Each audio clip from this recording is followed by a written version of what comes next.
Bonjour Carole Fromanti. Bonjour. Vous présentez actuellement à Étac, située dans l'église Saint-Valérien à Tournu, plusieurs séries d'œuvres. Pour quelle raison votre exposition s'intitule La fuite infinie des heures?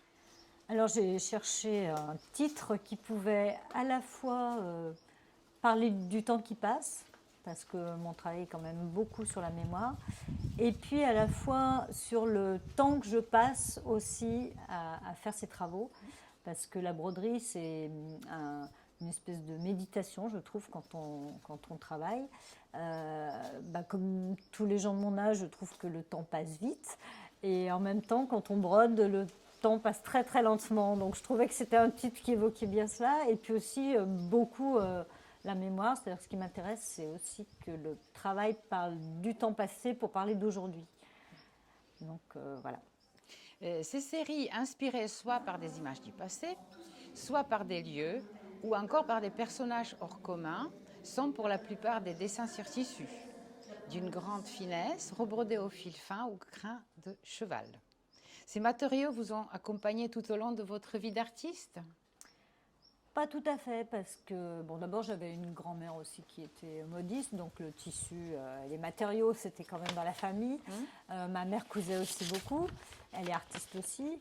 Et puis je trouve que d'abord j'ai commencé comme dessinatrice. Ma première carrière, c'était le dessin, donc on travaillait plutôt sur tissu, sur papier pour faire du tissu.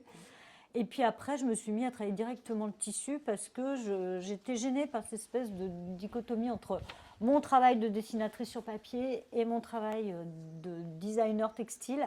Et les deux ne se rejoignaient pas. Et j'avais envie de les relier.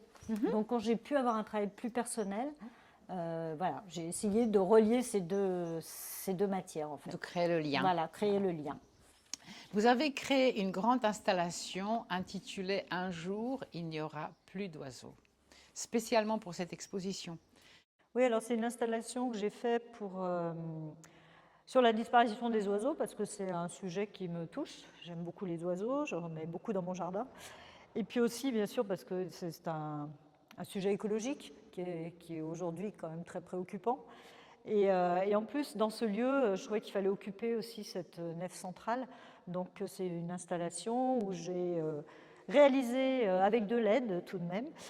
J'ai mis à contribution ma maman, on a réalisé 115 oiseaux rembourrés et brodés sur cette installation qui fait presque 10 mètres de long. Et voilà, ça évoque à la fois cette disparition et puis cette attention qu'on a pour les êtres vivants. D'accord. J'aimerais que vous nous parliez de votre série Les Cavaliers. Quelle signification ces dessins brodés ont-ils pour vous?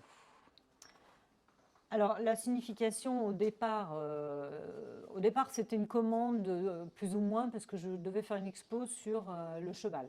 En fait, on avait demandé à plusieurs artistes contemporains de travailler sur le thème du cheval.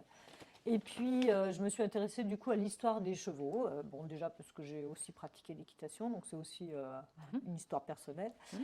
Et puis je me suis aperçue de cette histoire terrible des chevaux de guerre, et j'avais un arrière-grand-père qui lui-même récupérait des chevaux traumatisés des champs de bataille, qui réhabilitait et qui revendait. C'est un marchand de chevaux en fait, mais il achetait des chevaux pas chers qui étaient traumatisés et puis il les soignait et les revendait.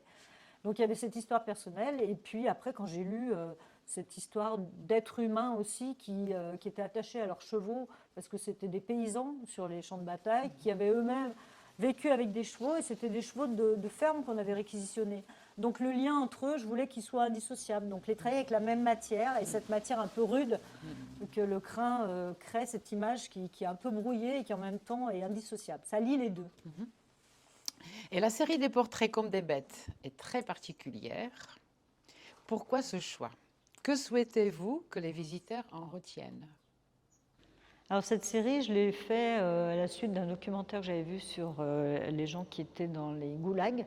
Et en fait, à la suite des chevaux que j'avais faits, je me suis aperçue que ce crin avait beaucoup de force, parce que ça fait un noir très profond et en même temps une espèce de flou qui est assez poétique.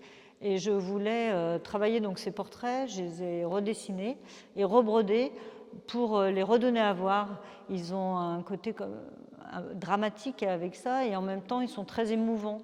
Donc c'est ce que je voulais provoquer chez le spectateur, de l'émotion avant tout. L'exposition d'Occarel Fromanti dure jusqu'au 27 juin. Vous pouvez la découvrir tous les jours sauf le lundi de 14h30 à 19h30 à Étac, espace tournisien d'art contemporain, à l'église Saint-Valérien.